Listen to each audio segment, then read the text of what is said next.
My mother called on a Thursday morning, and by the time she hung up, I knew my daughter-in-law had made the worst mistake of her life. I'm Bradley Tucker, 60 years old, spent 22 years in the Army as an engineer, and now I run a construction company here in Cedar Falls, Iowa. I've built bridges, fixed what others broke, and learned that the biggest problems usually come from the people you trust most. Standing in my kitchen that Thursday morning, coffee going cold on the counter, I had that familiar feeling from my deployment days, the one that meant trouble was coming, and somebody thought they were smarter than they actually were. It was just past 9 a.m. when my mother Carol called. Carol Henderson, she kept her maiden name after Dad died, said it reminded her who she was before she became a Tucker. No hello, no small talk about the weather. Just my name, dropped flat and careful. Bradley, hey Mom, I turned off the burner. What's wrong? Did Terry's graduation party already happen? There it was. I set my mug down slowly. Terry, my grandson, Glenn and Diane's boy, had just finished his first year at Drake University. Diana had been talking for months about throwing him a party at their place in Ankeny.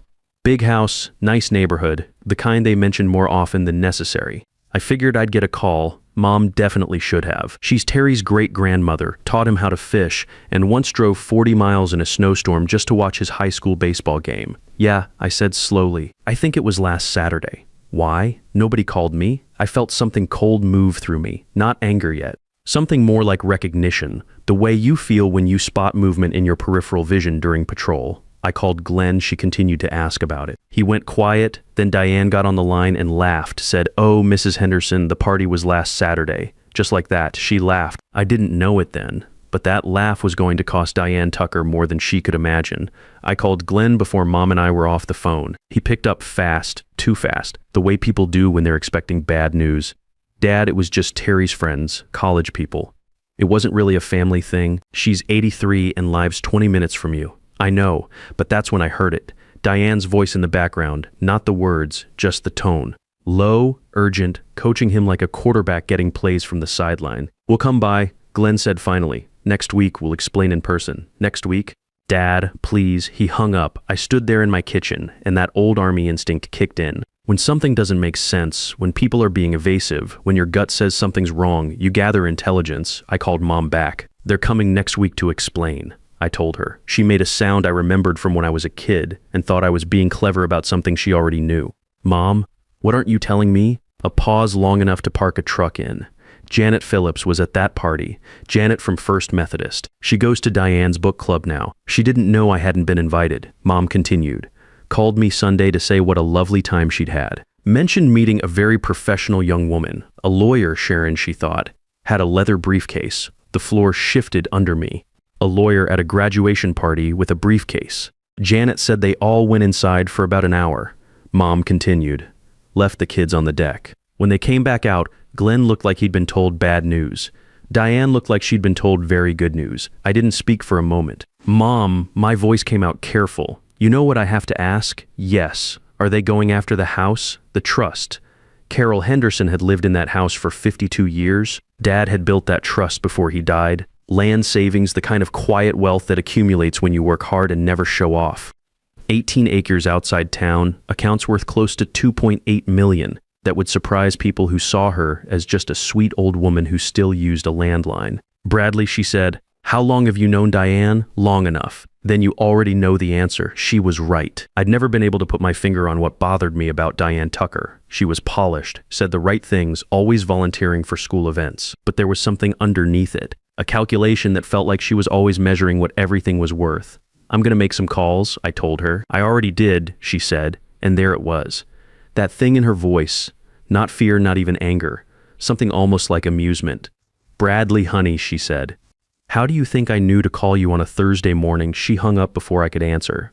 I stood in my kitchen at 9:47 a.m. and thought about my son who I'd taught to drive, helped through college, and lent money to twice without asking for it back. I thought about Diane, smooth and careful Diane, and the lawyer with the briefcase. And I thought about Mom, 83 years old, who had just hung up on me with the quiet confidence of a woman who was already 3 moves ahead. I pulled up a contact I hadn't used in 2 years.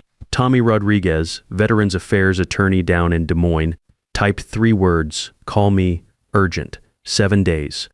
That's how long Glenn and Diane let the silence sit, like they were hoping I'd cool down or convince myself I'd misread the whole thing. 7 days of nothing but a single text from Glenn. Still planning to come Thursday, Dad, with a period, not an exclamation point. The punctuation of a man who'd been coached. I spent that week doing what the Army taught me best, not reacting, not tipping my hand. I made calls, quiet ones. Monday, I drove down to Mom's house, sat at her kitchen table, and listened to everything she had to tell me. The morning after Janet's call, Mom said, stirring her coffee like she was discussing the weather, I got dressed, drove downtown, and walked into the office of Sharon Davis, estate attorney. 4th floor of the Morrison building on Brady Street. You already knew Sharon Davis. She handled the Peterson estate 2 years ago. Margaret Peterson spoke very highly of her. I kept her card, of course she did. Mom still had my 3rd grade report cards in a drawer upstairs. I told her what Janet told me. She asked some questions. Then she made some calls of her own. What kind of calls? Mom set her spoon down with a small, precise click. The kind that confirmed Glenn and Diane had retained a lawyer, Neil Brooks, apparently, office over in West Des Moines, to begin the process of contesting my mental competency. The kitchen went very quiet. Mental competency. Apparently, Mom said, picking up her coffee, I'm too old to make sound decisions about my own estate. I found that interesting, given that I was the one who walked into a lawyer's office without being asked while my son was still processing his feelings in Cedar Falls. She wasn't wrong, Mom. I pressed both hands flat on the table. What they're trying to do, it's not just insulting. It could work if done right. Sharon explained it to me very thoroughly. She also explained what I needed to do to make sure it goes nowhere. She smiled. The same smile she used to give me when I was 16 and thought I was smarter than her. What did you do? We'll get to that. Tommy Rodriguez called me back that afternoon. We'd served together in Afghanistan, different units but same base. He'd gone to law school on the GI Bill after discharge, specialized in veteran affairs and estate protection. Bradley, what's the situation? I told him everything. The party, the lawyer, the competency angle. Tommy listened without interrupting, the way good soldiers do when getting briefed. Here's what you need to know, he said finally. In Iowa, a competency challenge can succeed if they can show declining mental function, inability to manage finances, or susceptibility to manipulation. But it requires medical evaluation, witness testimony, and documented evidence of impaired judgment. Mom's sharp as ever. That's good, but not enough. They'll argue she's vulnerable because of her age and isolation. Did she make any large financial transactions recently? I thought about it. Church donation last year, maybe $25,000. They'll use that, call it impulsive, excessive for someone on a fixed income. It's her money, legally, yes. But in court, it becomes evidence of poor judgment. Bradley, you need to understand, if they can get temporary guardianship pending the competency hearing, they control everything. Bank accounts, property decisions, medical care, everything that hit me like a punch to the gut. What do? Document everything. Medical evaluation showing cognitive function, financial records proving sound decision-making, and most importantly, proof of their real motivation. The money always is. Look, I can't represent your mother directly, conflict since I'm advising you, but I know people, good people, want me to make some calls. Do it. Wednesday evening, I got a call from Sharon Davis herself. Mr. Tucker, your mother asked me to brief you on our progress. Progress, that sounded promising. We've been busy since Monday. Mrs. Henderson underwent a complete cognitive assessment with Dr. Beverly Cole at Cedar Falls Medical. Full battery of tests, memory, reasoning, judgment, financial comprehension. The results were, and I quote Dr. Cole, remarkable clarity for any age, let alone 83. That's good. It's better than good. It's bulletproof. We've also restructured her estate documents. New trust structure, updated beneficiaries, ironclad language regarding mental capacity, filed and notarized Tuesday afternoon. What about their competency challenge? Dead in the water before it starts. But here's what's interesting. Mr. Brooks from West Des Moines called today, wanted to discuss a family matter regarding Mrs. Henderson. I informed him that any communication regarding my client should go through me. What did he say? He hung up, rather abruptly. I almost smiled at that. There's one more thing, Mr. Tucker. Your mother has made some significant changes to her estate planning. She wanted you to know that Terry's education is now fully funded through a protected trust. $150,000 untouchable by anyone except him, for educational expenses only. My grandson's future locked away safe. She also wanted me to tell you that Sunday dinner is at 4 p.m. She's making pot roast. Thursday arrived like weather. You've been tracking on radar. You know it's coming, but there's still that moment when it hits and your gut drops. Glenn and Diane pulled into my driveway at 2:15 p.m. in Diane's white Lexus. I watched from the kitchen window for a second before going to the door. Glenn got out first, looked tired and hollowed out. Diane got out second, composed and bright-eyed, wearing that smile I'd spent years trying to decode.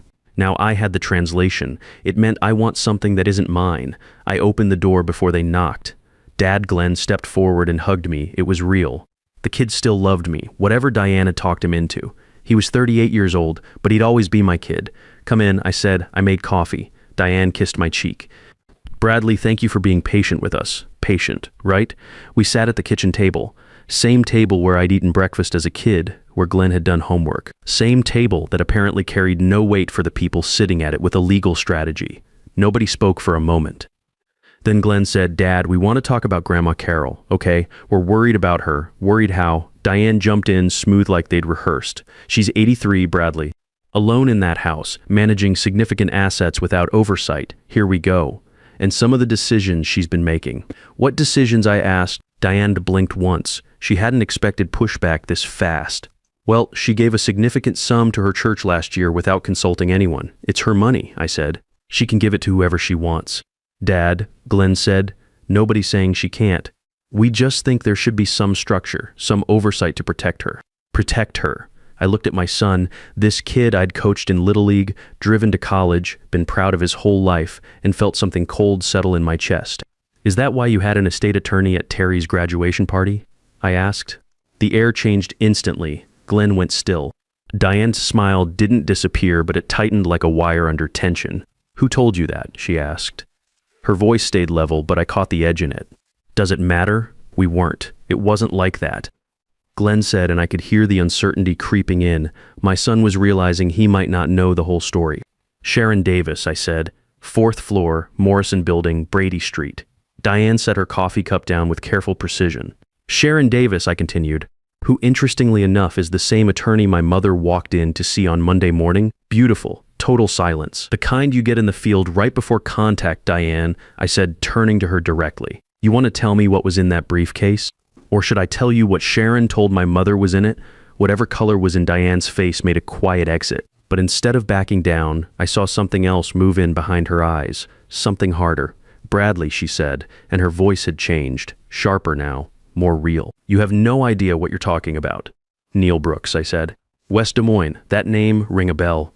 Glenn looked at his wife. It was a fast look, but I'd been reading that kid's face for 38 years. He hadn't known about Brooks. He hadn't known. "Glenn," I said, and my voice came out softer than I intended. "How much of this did you actually know about?" "Enough," Diane said before Glenn could answer. "We were protecting the family's interests. That's all this ever was." "Carol is 83 and sitting on assets worth nearly $3 million. Assets that could benefit all of us, including Terry. She's sitting on assets that belong to her," I said. "That my father built for her. And you used my grandson's graduation party as cover for a legal meeting to start declaring her incompetent." Diane stood up abruptly, and for the first time since I'd known her, the mask slipped completely off. Incompetent. She laughed, but it wasn't pleasant. "Bradley, wake up. She's 83 years old, living alone in a house that's falling apart, sitting on prime real estate that could set Terry up for life. And instead she's giving it away to churches and keeping it locked up in trusts that help nobody. It's her money, it's family money." Diane's voice rose for the first time. "Glenn works construction. We have a mortgage. Terry's got 3 more years of college, and his great-grandmother is sitting on enough money to solve all of that. But instead, we're supposed to just wait around hoping she remembers us in her will." Glenn was staring at his wife like he'd never seen her before. Diane, that's not what we talked about." "What did you think we were talking about, Glenn?" She turned on him. "You think I spent months researching competency law for fun? You think I arranged that meeting with Brooks because I was bored?" The kitchen got very quiet. "Jesus, Diane," Glenn said, and his voice was barely above a whisper. "You planned this whole thing. I planned to secure our family's future." "Yes," while you sat around feeling guilty about asking for help. I watched my son's face as he processed this. Watched him realize that the woman he'd been married to for 19 years had been running a con, and he'd been the unwitting front man. "Here's what you need to understand," I said, keeping my voice level despite wanting to throw Diane out of my house. "My mother knows. She knew before I did. She was in Sharon Davis's office on Monday while you were still deciding what to wear to this meeting." Diane went very still. "Sharon Davis is no longer a family friend you happened to meet. She's Carol's attorney of record. And as of Tuesday, my mother has made some changes to her estate documents. I paused, watching Diane's face. Sharon was kind enough to let me know they've been filed and notarized. New trust structure, updated beneficiaries, ironclad language regarding mental capacity. Oh, and a full cognitive assessment from Dr. Beverly Cole showing remarkable clarity for any age. Diane sat back down slowly. What I do know, I continued, is that the competency challenge you were building, it's dead. Sharon said the documentation they put together would take a team of lawyers 2 years to untangle and still go nowhere. You're bluffing, Diane said, but her voice had lost its edge. Brooks called Sharon's office yesterday. Wanted to discuss a family matter. She told him any communication about her client should go through her. He hung up. The silence stretched out until Glenn finally spoke. Dad, he said quietly, I'm sorry, I didn't know. I thought we were just worried about her living alone. I looked at my son. I didn't say it was okay because it wasn't. But I could see he was as blindsided as I'd been a week ago. There's one more thing, I said. Terry doesn't know what that party was really about, does he? Glenn shook his head slowly. He's gonna find out, I said. Not from me, but he's gonna find out. When he does, that's between you and him. Diane was staring at the table, probably calculating her next move. But I could see in her face that she was out of moves. You know what the worst part is? I said to her, you had a good life. Glenn's a good man, Terry's a great kid, you had everything you needed. But it wasn't enough, was it? You had to have what wasn't yours. You don't understand the pressure, I understand plenty. I stood up. I understand that you used my grandson's achievement as cover for fraud. I understand that you were willing to destroy an 83-year-old woman's dignity for money. And I understand that you just destroyed your own family for something you were never going to get. I walked to the front door and opened it. I think we're done for today. They left at 3:40 p.m. Glenn looked back once like he wanted to say something, but Diane grabbed his arm and pulled him toward the car. I watched the white Lexus back out and disappear down the street, thinking about how some betrayals take years to plan and seconds to execute. Then I called Mom. How'd it go? She asked. Glenn didn't know the whole plan, Diane did. I figured as much. That woman's been measuring my furniture since the day she married him. Mom, I leaned against the counter. What exactly did you change in those documents?